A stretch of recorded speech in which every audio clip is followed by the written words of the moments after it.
Voice of the me people.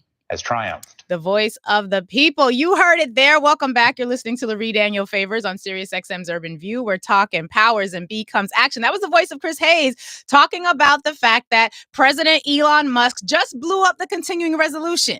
The continuing resolution, which was going to have enough money in it to keep the government funded from midnight on 12:01 a.m. Saturday morning until March 14th, which is Pi Day, I think. 314. Yeah, it's Pi Day.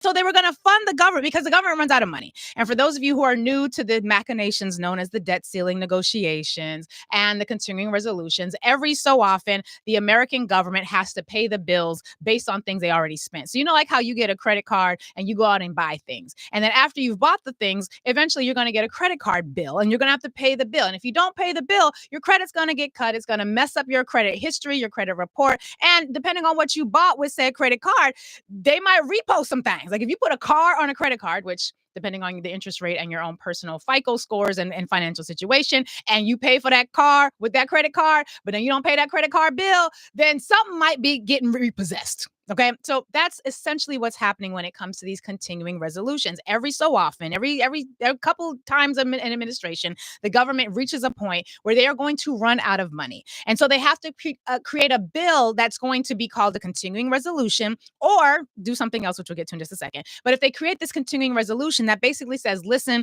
we have some other budget things that we need to work out, but we're about to run out of money. We don't want to default on our debts because if America defaults on its debts, and that's going to do terrible things to the dollar, in addition to doing terrible things to the American people, millions of whom work for the federal government. So they put together this package that's called a continuing resolution. The continuing resolution is going to allow the government to keep running because what's going to happen at 12 o'clock on Friday night or 12:01 a.m. Saturday morning, what's going to happen is the government will begin the process of shutting down. It will not have any more money to pay government workers. And government workers to you might just be your aunties and them who work for the federal government. It's also TSA, right? It's also the people who are going to make sure that when you get on a plane, your plane has a clear flight to take off and a clear path to land. It's going to be the people who are checking you as you're going through security, all of you who are planning to travel this holiday season. All of those workers are federal workers. Those of you who are working for the military, or you're connected to the military, federal workers. And so this is going to have a big deal implication because there are millions of Americans right now who work for the federal government who keep it going. And if they're not considered essential and the government runs out of money, they're going to be stuck at home, which means you're not going to get the things that you need from the government. Now, how did we get here? As those of you who are listening in Urban View just heard, Chris Hayes was explaining this. We got here in a really interesting way. Typically, the way we always do, the Democrats and the Republicans have to reach an agreement. Now, Republicans own the House right now. They run the House because we have not yet gotten to the point where the new Congress has been sworn in. So we are still in the Biden-Harris era of Congress. So they were able to create a bipartisan continuing resolution, which means they have reached an agreement. They was like, hey, son, we got a whole lot of shit we still got to pay for. We can't quite figure these things out, but we don't want to run out of money. We don't want to be the ones basically sacrificing the American people. So we are going to put together this thing called a continuing resolution. It's going to give us the ability to spend what we need to spend between now and March 14th of 2025. Then we can come back and revisit some things. It'll be a new government in office. You'll have the Trump administration in office. We'll have the Republicans who will own the Senate and who will own the House, which means whatever deal they were going to come up with in March of 2025 would be wholly owned by, ding, ding, ding, ding, ding, the Republicans. Keep that in mind because that plays a lot into what's happening right now. So they were supposed to vote on this. They were supposed to vote on this yesterday. They had all the votes. The Republicans were on board. The Democrats were on board. They had all of the votes. They were supposed to be voting on this yesterday. We were supposed to be coming on air today to let y'all know, hey, the government passed the continuing resolution. It was going to be such a nothing burger. I might not have even mentioned it because it would have just been government business going as government business goes. Howsoever, as the saints, caints, and the ain'ts likes to say, Elon Musk, the true president of the nation, President Elon Musk was like, hey, man, I don't like it. I don't like it at all. And here's a little bit of what he didn't like, because it's important that we know what was in the bill. In addition to having the continuing resolution, which would have just kept the government funding at its current levels, meaning, we're going to keep the government. We're not expanding the government. We're going to keep the government going at its current funding levels. They did also have additional things that Republicans and Democrats thought were important. Listen at what some of these things were. They wanted to have an additional $100 billion in disaster aid, which is interesting because you remember Hurricanes Milton, Hurricane Helene, which destroyed a whole lot of North Carolina and a lot of the eastern seaboard right before the election. Remember those hurricanes that were devastating?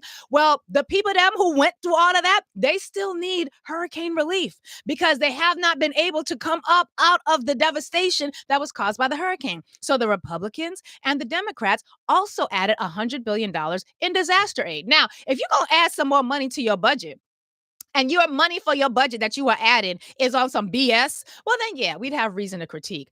I wasn't in the hurricane pathway, but I have been in a hurricane, and I know what it is to see the devastation. I actually think if you are going to raise the amount of money we're spending by $100 billion, give it to people who are in disasters. Give it to the disaster aid fund so that they have the ability to pull their lives back together after the disaster. And considering the fact that we have entire governments in the state of places like Florida where they have eliminated your ability to even talk about climate change in any formal, meaningful way by striking that language from their legislative discourse in the state of Florida, you have states that are completely ignoring the fact that climate change exists. We know these disasters are going to get bigger. So yeah, add money for disaster relief.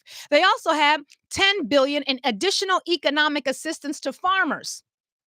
Now, keep in mind, the people in North Carolina and the people up and down the Eastern Seaboard who got devastated by this, many of them were Republicans who voted for Donald Trump and Republicans. Many of the farmers who were going to get this additional $10 billion in support are Republicans who voted for the Republicans and voted for Donald Trump. They also had changes in the health, energy, and foreign investment policies. They also had a pay raise for members of Congress, which I can disagree with as much as anybody. I don't think Congress needs an additional pay raise, so we could quibble about that. But they also had a provision that was going to create a stadium. So definitely some things that were in there that Republicans and Democrats probably didn't need to add in there, but a lot of other things that they absolutely did.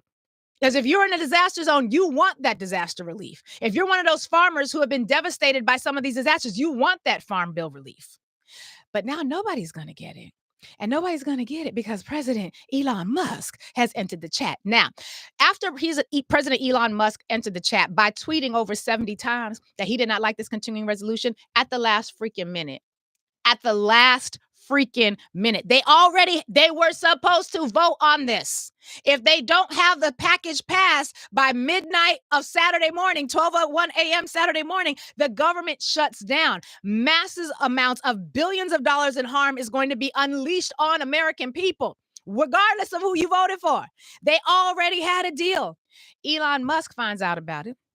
I don't know what him and Vivek Ramaswamy are doing over at Doge. I don't know why they enter in the chat all late in the game, but they entered the chat mad late in the game, like the day before it was supposed to happen. He starts tweeting on his platform, which he purchased so that he could do these sorts of things. And then he says things to the effect of, any of the Republicans who don't agree with me are going to get primaried. And basically, I'm going to pay for it. I'm President Elon Musk. I have unlimited dollars. Who going to check me, boo? Not you, the Republicans. Why? Because I have unlimited amount of resources to fund anybody to come up against you. And you're going to have to fight a primary, which means you're not going to get reelected. And that's the biggest thing that elected officials want, in addition to helping the people, is to be reelected.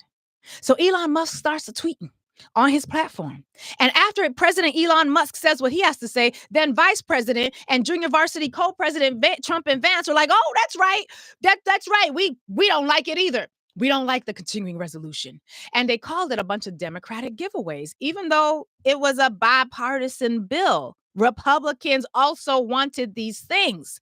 And then President Trump, well, future President Trump, I should say future Vice President Trump, because we are clear about who the real president is right now. It is not Donald Trump. It is not J.D. Vance. It is Elon Musk and his co-partner, Vivek Ramaswamy. And so basically, Donald Trump not only enters the chat late, but he enters the chat demanding that they not only not pass the existing continuing resolution. He says he wants a clean continuing resolution and he wants a debt ceiling limit increase. Now, that wasn't even a part of the conversation. Wasn't nobody even thinking about no debt ceiling increase. That's why you had a continuing resolution, because that wasn't even a part of the conversation. Because a debt ceiling increase would mean that America, the government, would be able to increase the amount of money that it is spending. Why would he want to do that? Why would he want to do that now? Why would he want this to happen under the Democrats and not under the Republicans so he could wholly own his policy? Well, what's interesting, and this is what he says. He says, increasing the debt ceiling is not great. This is Donald Trump talking. Vice President Donald Trump. He says increasing the debt ceiling is not great, but we'd rather do it on Biden's watch. Any Republican, he says the Democrats are looking to embarrass us in June when it comes up for a vote because the debt ceiling isn't even supposed to be an issue until June of 2025.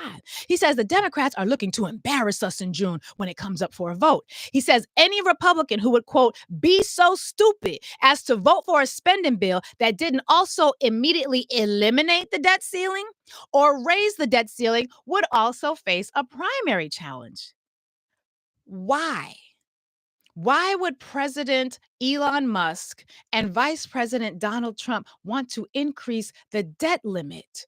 Well, here's the thing. Remember those tax cuts that the Republicans passed for themselves, where the millionaires and the billionaires got like $1.9 trillion worth of tax cuts? And those tax cuts were temporary because they didn't have enough votes to make them permanent. Well, those tax cuts, you know what? They're going to expire next year. And Donald Trump, as you may recall, Vice President Trump has told all his billionaire friends that they were going to increase those tax cuts and they were going to make them permanent so that the millionaires and the billionaires could keep not spending any money on taxes, but they can't do that within the current spending limits of the American government. So he wants them to increase the debt limit so that his boys, the Billionaire Club, can get more money out of the American people.